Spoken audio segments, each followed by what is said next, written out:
What's up, everyone? This video we're gonna be talking about why sales is more important than generating more leads. So I run a contractor success agency, so pretty much if I win, the contractors win, vice versa.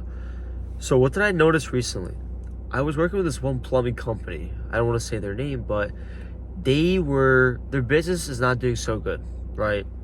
They're breaking even, they're losing a little bit every single month because last month that company spent over $5,000 and generated over 90 leads. They told me they only closed 18. So I asked, was it the quality of leads?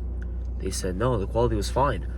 And I was like, okay, so what's the issue? They're like, we're not closing a lot of them. The sales guys were not going to the appointments on time. It was a lot of red flags. One of them was like he would pay the workers too much. The workers would just drive around, and it's besides the point, but pretty much the point is they were not closing a lot of them. So their sales technique wasn't the greatest. They would give them a quote and walk away. And I would tell them that, listen, that's a commodity business. That's just whoever has the cheapest price wins. So what do I tell all my clients? When you go to the estimate, don't just try to give them the piece of paper and walk away and mind your own business. You need to tell your story. You need to explain to them why you're unique. You want them to have your phone number saved, so the next time they call for plumbing, they'll call you.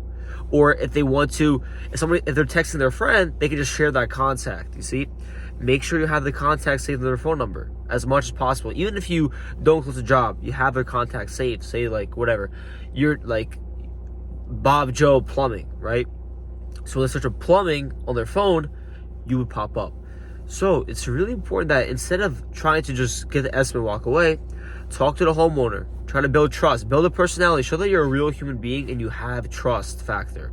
Trust factor earns sales. If you build trust, you're going to close a lot of more deals, because a really good sales technique that I tell a lot of my guys is when you go to the estimate and you don't close on the spot, you should ask the homeowner, pricing aside, if we all had the same pricing, would you still choose my company?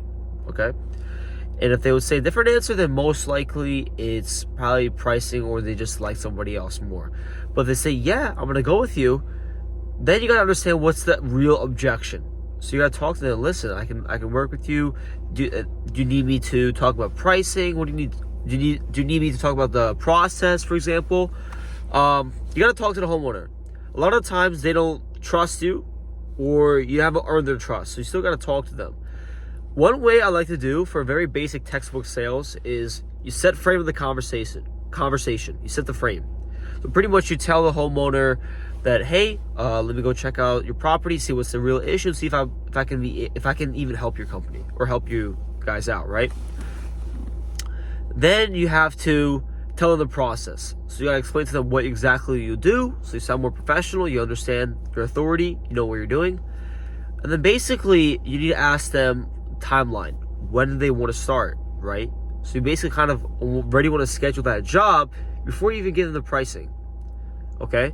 And then when you kind of schedule that job already, then you tell them the pricing, and then that's when you kind of close. So you story to build trust, authority, process should take a lot of the time.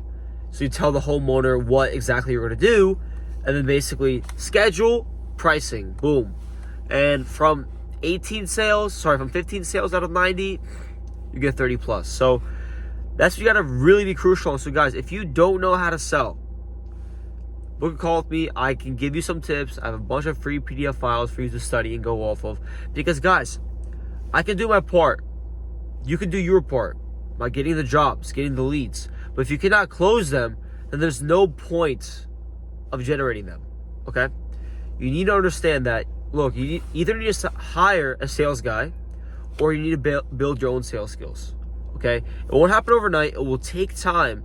But you got to understand that, look, if you're paying for leads, if you're paying for marketing, don't just walk away from each estimate like it's nothing. You need to try to close every single estimate, even if you got to be pushy.